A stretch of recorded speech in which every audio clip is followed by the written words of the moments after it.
Welcome to the Brandon Beeyard Show. So great to have you here today. It's early 2026. I hope you're getting in that sunshine before Snowpocalypse happens and kills us all. No, so we'll talk about that. I've got some snow implications on some potential travel I'm going to do this weekend. The question is, we know there's a snowpocalypse coming. Do I travel or do I not? I'm not traveling into the snowpocalypse, but I might get effed either way. So we're going to talk about that. We're going to figure out, we're going to make a decision live on this show on whether or not I should cancel my trip to go to New Orleans for a wedding this weekend or not. Before that, I want to talk about something else though. And I'm going to do something a little different on this episode. I'm going to be authentic. Oh my God. I'm going to have some coffee. I'm going to be vulnerable and talk about my feelings. No, not really my feelings, but I'm going to talk about some things that I've been struggling with. And I'm just going to try to figure it out here with you on the show. Maybe it's some things you've been struggling with too. I don't know. So yeah, we're going to talk about patterns that we get ourselves into, patterns that society puts on us, and how to break free of our own patterns. I know. So I'm in a coaching group with a really good coach, someone I have followed and been, involved with for a few, I don't know, God, over a decade in different entrepreneurial groups and things that he's led, Dane Maxwell. And, he's been a really cool guy and been really helpful. And I just like his style, his business style, the way he leads things and his kind of outlook. It's positive. And he's got like an artistic side to him too. So do I. And so anyway, we're in this coaching group to start out the year, trying to just optimize things basically. And we've been doing some exercises with ChatGPT and, helping it to pick out our blind spots, helping it because ChatGPT is just a great pattern recognizer. It's a great, and like any external person, it's good at picking out some of your blind spots if you are brave enough to ask it. So we were, doing some exercises around figuring out our unique abilities and how we can use that to make the most money online and stuff. That's not what I'm going to talk about. So yesterday, I just thought a thought occurred to me. I was at the gym, had a thought, as we do sometimes. A thought other than, man, I don't want to be at the gym right now. F this place. The thought was, what if ChatGPT can tell me my biggest limiting belief? I was doing some work around that, I guess. And so I was just thinking, man, I wonder what it would say. So I went home and I asked it.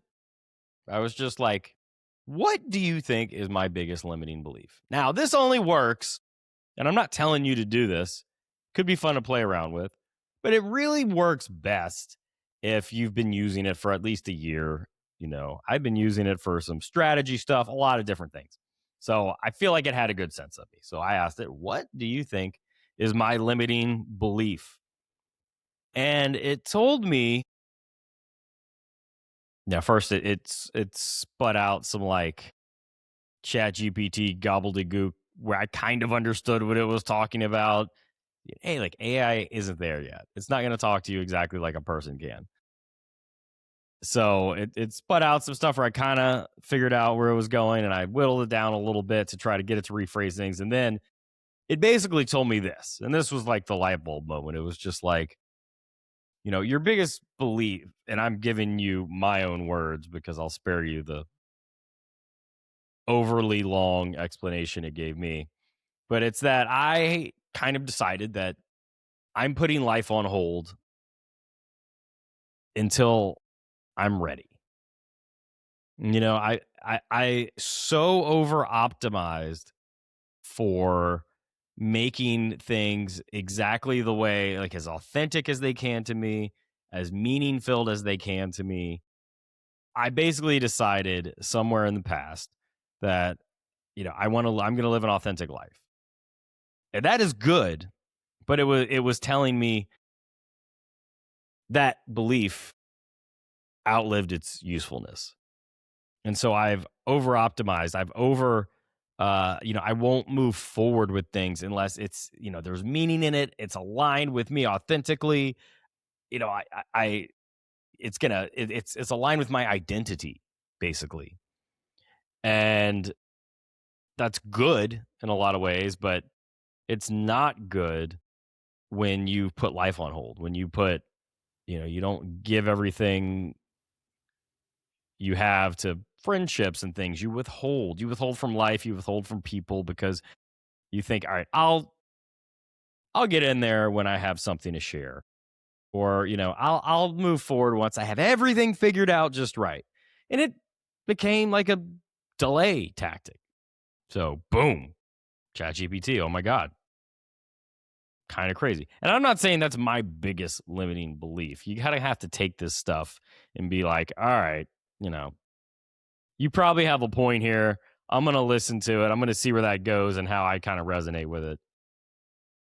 But, it was basically just saying, yeah, you've stalled because you've decided that you're not ready. Once I'm ready and once everything is lined up perfect, I'm going to live that life. I'm going to do it. I'm going to go on more dates. I'm going to do more cool stuff. I'm going to go on trips. But everything's not right yet. I'm not there yet. And basically, you're never going to be there. You're never going to get to a point where you're there. And it said something like in the sense of like, you're waiting to, it's like that movie in the 90s, Waiting to Exhale. I don't know anything about it right now. Was Whitney Houston in it? I don't know. Something like that. Waiting to exhale. That's what you're doing. Waiting to exhale. And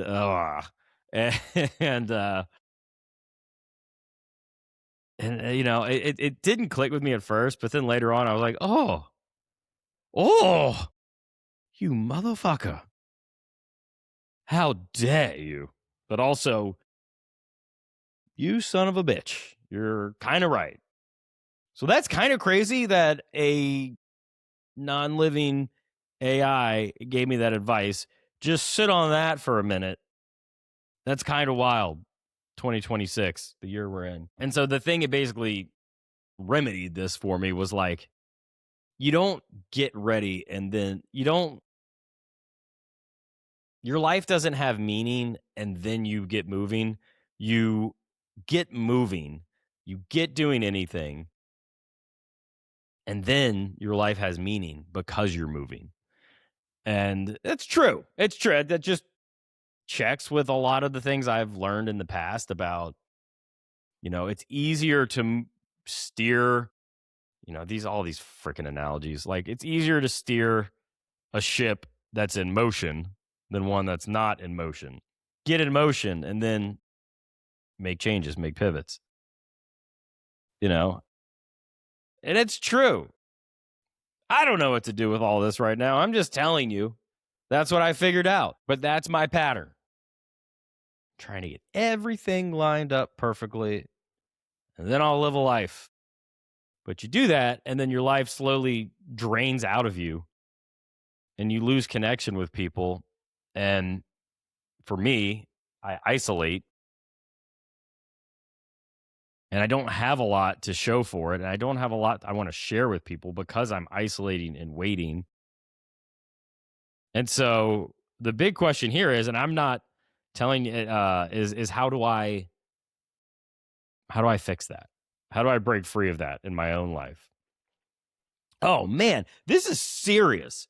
I thought this was going to be fun, but and I'm talking this out with you right now. I don't even know. How do I fix it in my own life? I guess I just get going. One of the things it said to me was like, you don't start a business until it's totally aligned and it has like meaning to you and it conforms with your identity, who you want to be. And this is something I've heard from other people as well who have authority to say this. Like, it's okay when you need to get, money. You don't have to build the perfect business. You don't have to build the business that is going to bring in 10 figures immediately and it's going to change your life. And, you could see it lasting for the next couple years and it's going to be scalable. And that's something that fell into. That's a trick I fell into. And this isn't easy to talk about because this is kind of a point of failure for me. But if you've been entrepreneurial, maybe you've done this too. I come to a point where I'm thinking like, okay, I got to get my finances in order. I know that. I need to get income coming in so that I don't have to worry about it. And it's repeatable and it's there. And then once that happens, that kind of frees you up. It frees up your more creative energy and everything else. And that's true. And so, what I start doing is I'm like, all right, January 1st, or it's April 1st or October 1st. I need to start this an income stream. I have an idea for a business. I have an idea for just an income stream, whatever. I need it to get to $10,000 by the end of the month. And it needs to be something that will scale up to like $20,000 every month. And then it has to be something where it's not going to take a lot of my time. I can use my best expertise to do it. And I can, then it's something I'll have for the next 2 years. It'll be a great business. Personally, I don't care if it is like says something about who I am authentically. I just wanted a business that met those criteria. But when you're in a jam, or when you just need to get to that point, maybe you're not quite in a jam, but you need to get to that point where you have some income coming in, you can't be too picky. You just can't be too picky sometimes.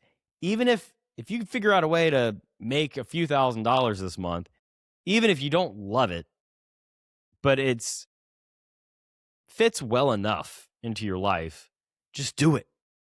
That will maybe lead to the next thing. That'll lead to the next thing. That'll give you an insight into the next thing. And, I thought I was being smart by being like, look, I'm going to filter out all options that don't meet these criteria. But at the end of the day, that keeps you stuck. It keeps you starting every month. You get to the end of the month, you're like, oh, fuck, I failed. I didn't make $10,000. Well, this isn't working. I got to start over. And then you start a new thing the next month, and then that doesn't quite get to where you want it to go. And you filter out all these ideas that are just going to get some money coming in, that are going to get some forward momentum for you. And that's what you need sometimes. Don't be picky. And I was being picky, not on purpose, not because I think I'm better than like some of these options, but just because I thought I was being smart. And you just got to get the movement going. So I guess for me, what I'm going to do going forward is just do whatever I can. Now, look, there is some value in picking things that fit your personality, that fit kind of how you work best. It's not like necessarily being picky or being overly selective to know, like, here are the kinds of things I do best. And I know that if I drive Uber for $20 an hour and I bust my ass and I make $2,000 this month, well, that's good, but that's not really, I'm going to be so tired and resentful and have spent so much time doing something in a way that I don't really want to do it. And then I'm not going to have space to make something bigger, to make something that grows with me. So if you love driving Uber and that's like, oh, dude, that doesn't even feel like work. I'll just drive people around if I can talk to them. I don't know. Sounds fun to me. Then do that. To me, I didn't really want to do it. So you have to be a little bit picky. Another thing I know for me was that I know I don't want to get a job. And it's not because I'm lazy. It's not because I'm not hardworking. It's because, well, number one, time-wise, if you get a job, if a friend was handing me a job tomorrow, I'd take it. But that you getting out into the job market, submitting resumes, all that, That's going to be 3 months until you have a job. I don't want to wait that long, and I don't want a job because I've had a job. I've worked at Cubicle Farm in a tech doing TPS reports, and it sucks, and I'm not going back there. But if somebody gave me a job, I would do it. So for me, movement in that realm is just doing whatever works. Don't overthink it. I think the answer is going to be simple. However, whatever the solution is for me, it's going to be something that just clicks. I don't think I have to force it. Maybe it's not the way I wanted to earn money, and it's not the way I want to do it long term, but it's good enough for now. This is not comfortable. This is okay. I knew that being authentic in a podcast was going to require me to feel exposed and uncomfortable and stupid for talking about it. And here we are. Here we fucking are. But maybe that gives me a little clarity. Maybe that gives you a little clarity too, if you've been kind of dealing with that money stuff. It feels gross. It feels slimy. Feel slimy talking about it, but here we are. It's weird how it's daytime, but it's nighttime behind me. It's wild. If you're watching on YouTube, you know what I'm talking about. So let's spin that into something else. And I'm going to just title this segment, How to Break Free of the Matrix. It's interesting to think about. And this is less about me and more about all of us. It's interesting to think about why society formed, why things are the way they are. Why aren't they better? How come the default sucks? How come, the default of getting a job, doing a career, having the weekends off, if you're American, 2 weeks to travel, 2 weeks of vacation a year, maybe 3. Why is that the default? It just is. It's something that served society a long time ago, and we're still doing it because we just do it. We do things because we do them, and we ride them into the ground until some huge paradigm shifting things happens in the world, and then we throw it away. But we're not at that point yet. So we're riding out 1899 here, the Industrial Revolution, even though it's 2026. And what's the system? It's a system built around conformity and rules and predictability. And, you find yourself like me, you get somewhere and you're like, why am I stuck? Why are things not working out for me? Mein Kampf. I'm just kidding. No, but my struggle. Why? Because I chose to live a more authentic life, one that was truer to me. And society isn't built for that. You've got to go and find your own answers in your own way. And, you deal with back channels. It doesn't fit nicely into the algorithm. It doesn't fit nicely into the matrix, because the matrix still today rewards obedience to authority. System. You don't make the system fit around you. And I know one example of this is, I went to a very hoity-toity elementary school and part of middle school in New Orleans. It was one of the 2 hoity-toity private schools in New Orleans that was like super, we're creative, really academically like driven. We're going to make you, on paper, it's like, we're going to make your kid, we're going to develop their strengths. But my school failed me in that regard. And look, here's the deal. Before you start being like, oh, Brandon, what a privileged childhood. Yeah, I did have a somewhat privileged childhood in some ways. In other ways, it was hell. But, when you grow up in New Orleans, number one, you're going to be paying tuition for school unless you want to go get no education and get shot. All right. At least in the 90s. So that's number one. It ain't anything to be going to a private school in New Orleans. But I went to a really fancy school that was like a bigger version of Xavier's school for the gifted. And but I got to go there because my mom was a teacher there. It wasn't because we were super loaded. So I was kind of like a middle class kid going to this like upper class, really good school. And they had a lot of like art centric stuff, a lot of creativity centric stuff, but that school still failed me because here's the thing. In second grade, first grade, especially second grade, I was class clown. I was a cut up. I was disruptive all the time. I had no compunction about standing up in front of the class, getting all the attention on me. I wanted the attention on me. And because things were just so good at home, obviously, I needed the attention on me at school too. So, I wanted that. And I didn't think anything of it. It was natural for me to be up in front of people getting the attention on me. And they decided to hold me back a year, not because I was dumb, not because I was bad at school, but because I was immature. I was a cut up. I was disruptive. And so they beat me over the head with a stick of shame. You're going to lose all your friends. Your friends are going to move on. You're not. You're staying here again. There's something wrong with you. So you're going to repeat this grade. You're going to have to make new friends. And you're going to have to deal with the shame of that happening because of you. Now, did they say that? No. They said this would be for what's best for me. And, they convinced my parents that's what was be best for me. And then they did it. And that's exactly the message I internalized that I didn't realize that was the message I internalized until my adult life. But it's because I stuck out. I didn't fit in. I was disruptive. I wasn't predictable.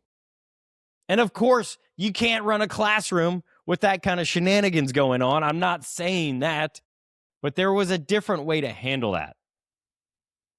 And, they didn't try to encourage that power, which is I'm going to, that power of, I don't mind being seen. I don't mind being up in front of people, up in front of a crowd. Instead, they punished it. So I internalized after that point, I learned fear when I was being seen by other people, fear, anxiety when I was going to be on stage. Directly because of all the shit that I went through in that time and how life-changing that was. And so even that hoity-toity school failed. It failed me. And that was my biggest superpower, I think, at that time. I was smart. I wasn't the smartest, but I was creative. I wasn't maybe the most creative, but there was something there. And they tried to beat it out of me, but they failed. It took many decades of self-reflection and beating myself down to finally let that out again. Anyway, that's just an example of the system that we're brought up in. So how do you win in this system? You don't rebel against it. You can't exit it. You can't. It's the world. But you learn to play by your own rules. You know who you are, and you may have to play by the rules of society for at least a little while. You may have to get a job you don't want for 6 months. You may have to play the game a little bit. But you know what you want, and biggest thing, and this is the hardest, and this is how the system keeps us all in line, is that you have to drop the fear of standing out, the fear of being different, the fear of not falling in line. You have to be okay with that. And that takes work, and that's okay. But until you do, it's going to undermine you in some ways. I'll give you a quick example of that, and then we'll start wrapping up. I know for me, I moved to Austin. I was going to start out as I was going to make my clean break, leave New Orleans, come here, start a business, be a podcaster, do comedy, stepping into my own. But what I ended up doing was I stepped into another system unconsciously, and I didn't mean to. And that was the world of entrepreneurship. I wanted to be, I guess there was a subconscious need still to belong in some way. And I thought for me, career-wise, the way I was going to make money was entrepreneurship. I never really wanted to be like a great entrepreneur. I wanted to be more of an entertainer, but I knew I would, being an entrepreneur and making money by starting a business would give me status, would be a way, because I viewed Austin as this entrepreneurial, playground, the entrepreneurial mecca. And I was going to go there, and that's how I was going to find my way in there. I was going to fit in there by being an entrepreneur. And then I'm an entrepreneur. I don't really care. I'm doing comedy, but I'm also an entrepreneur, and that's how I make my money. And people will respect that, and I'll fit in that way. And so for the first couple years, I really fell into that, and I would go to all these meetups, and I never liked it. I never liked the entrepreneurial hustle culture. I never really liked the conversations I was having around business, and the meetups. They're so boring. But I did it. And I didn't even, I don't know. At some point, like 2 summers ago, I remember going to this one meetup, trying to make it work, still struggling, not knowing why is my business not working, having these conversations. And I just looked around, and I was at a networking event, and I was like, this isn't it. This isn't the way. I've tried this, and this sucks, and I'm done with it. And I walked away from the scene, basically, at that point. And I haven't really figured out what to do to replace that since. And I think it starts, and I don't have an answer. I think it starts with owning who you are and what you really want, and removing yourself from things that feel false, that feel forced. Yeah, sure, you still got to make money, but you don't have to make it like your identity. You don't have to go around and be and introduce. I hated introducing myself as someone who has a podcast production business. No, I just wanted to be an entertainer. I wanted to be a podcaster. I wanted to be someone who just made people have fun and enjoy themselves and feel a little inspired and erase the worries of their life. That's it. That's all I wanted. That's what I'm trying to do now. I wish this was vodka right now, but it's water. So I fell into the trap even when I was trying to escape it. That's how it goes. All you can do is notice what you can. Try to live more authentically, but don't completely rebel against the system like I did, to the point where you remove yourself from society almost for an extended period of time, because that's not going to work either. You're going to have to re-enter the game at some point. But when you do, you can do it just owning who you are and being okay with that, and not playing by their rules. Play by your own. So there you go. I hope that was helpful. Let's do one last thing here, okay? So, like I said, I've got some travel coming up this weekend. And we're going to use GPT here to help us do this. This is the last segment, and then we're going to wrap up the show. So, yeah, I'm supposed to fly to a wedding in New Orleans on Saturday. The problem is, winter hellscape is supposed to hit all across the South Saturday and Sunday. I'm supposed to fly back to Austin Sunday morning. Quick trip, less than a day. Am I going to get stuck in New Orleans? So what I did, I told the situation to ChatGPT, and I want it to tell me, I told it it's a air travel expert. I want you to recommend whether or not I go on this trip, because my biggest fear is getting stuck and not being able to come back because it's all icy and shit here. So I put all that into ChatGPT, and let's see what it says. We're figuring things out together on the fly. Okay. Let's do it. I hope this episode was helpful while it's thinking. I hope this episode was helpful, by the way. It feels better to talk to this stuff and not act like I have the answers, because I don't. It's just, here's what I figured out, and here's what I'm still working on. All right. Weather risk from Austin. All right. I asked it where my plane would be coming from before Austin, and it doesn't tell me. It gives me vagaries. Now I'm going to have to go look. Idiot. Okay, return flight Austin. Flights okay. Aircraft origin. So this aircraft could see, ChatGPT's so lazy.